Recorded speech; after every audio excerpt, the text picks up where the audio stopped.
नमस्कार, मैं रितु तिवारी करावानगर दिल्ली से। आज मैं आप सभी का ध्यान ऐसे खास लोगों की तरफ केंद्रित करना चाहती हूँ जो खास तो हैं परंतु उन्हें खास होने का दर्जा नहीं दिया जाता। तो वही किन्नर। तो किन्नर समाज का वह वर्ग है जो ना तो स्त्री वर्ग में आता है और ना ही पुरुष वर्ग में। समाज के लोग इस वर्ग को निचले स्तर के नजरिए से देखते हैं, जिस वजह से समाज में उन्हें सम्मान का दर्जा नहीं मिल पाता है जो एक सामान्य वर्ग के इंसान को दिया जाता है। किन्नर अपनी पीड़ा किसी के सामने बांट भी नहीं सकते हैं क्योंकि सामान्य वर्ग के लोग इनकी पीड़ा समझ ही नहीं पाते हैं। कुछ पुराने विचारों के लोग इनके साथ दुर्व्यवहार तक कर देते हैं, जिस वजह से किन्नरों को अनेक पीड़ाओं का सामना करना पड़ता है। लोगों की इन्हीं सोच की वजह से किन्नर शिक्षा प्राप्त नहीं कर पाते हैं, जिस वजह से वे अशिक्षित रह जाते हैं और अशिक्षित होने की वजह से उन्हें अपने अधिकारों के बारे में जानकारी प्राप्त नहीं हो पाती है। तो क्या किन्नरों को शिक्षा प्राप्त करने का अधिकार नहीं है? किन्नरों को समानता का अधिकार नहीं है? किन्नरों को अपनी समस्या सामान्य लोगों के सामने रखने का अधिकार नहीं है? क्या वे इंसान नहीं है? क्यों नहीं है? वे भी इंसान है, उन्हें भी ये सब अधिकार होना चाहिए। वे भी समाज का एक हिस्सा है।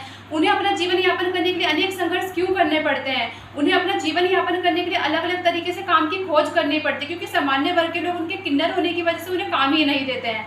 सरकार भी अनेक समस्याओं को लेकर अनेक प्रकार के कानून बना रही है, जैसे बेटियों को लेकर, महिलाओं को लेकर, पुरुषों को लेकर, दलितों को लेकर, गरीबों को लेकर, परंतु किन्नरों की समस्याओं के ऊपर ध्यान क्यों नहीं दिया जाता है? वे भी समाज का एक हिस्सा है, उन्हें भी ये सारे अधिकार होने चाहिए। सरकार को उन्हें भी, उनके लिए भी कानून बनाने चाहिए। हाल ही की एक घटना सामने आई जिसमें पटना में एक किन्नर की सरेआम हत्या कर दी गई। किन्नरों ने प्रदर्शन किया परंतु फिर भी कोई कार्यवाही नहीं हुई।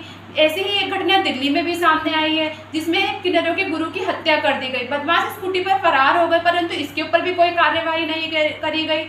किसी भी शुभ कार्य के लिए किन्नरों को बुलाया जाता है, कहा जाता है कि उनकी दुआओं में असर होता है, फिर भी उनके साथ ये असमानता का व्यवहार क्यों किया जाता है? तो किन्नरों की इन्हीं दशाओं को सुधारने के लिए, उनकी आवाज़ सरकार तक पहुंचाने के लिए, उन्हें शिक्षा प्रदान करवाने के लिए, उन्हें रोजगार दिलवाने के लिए, उन्हें पेंशन दिलवाने के लिए, सरकारी नौकरियों में उनके आवेदन के हक के लिए एवं उनके आवेदन के बाद उनके आरक्षण के लिए, यदि किन्नर किसी बच्चे को गोद लेते हैं तो उसकी शिक्षा एवं उसके रोजगार के आरक्षण के लिए, किन्नरों को बिना ब्याज का लोन दिलाने के लिए, किन्नरों के साथ हो रहे भेदभाव को खत्म करने के लिए हम उनके लिए कुछ करना चाहते हैं एवं उनकी स्थिति में सुधार करना चाहते हैं, उनकी समस्याओं को हल करना चाहते हैं, उनकी आवाज़ सरकार तक पहुंचाना चाहते हैं, जिसमें हमें आप सभी के सहयोग की आवश्यकता है। तो यदि आप इस मुहिम में हमारे साथ हैं तो कृपया करके नीचे दिए हुए नंबर पर कॉल करें, व्हाट्सएप करें, ईमेल करें, हम आपकी आवाज़ सरकार तक पहुँचाएंगे। तो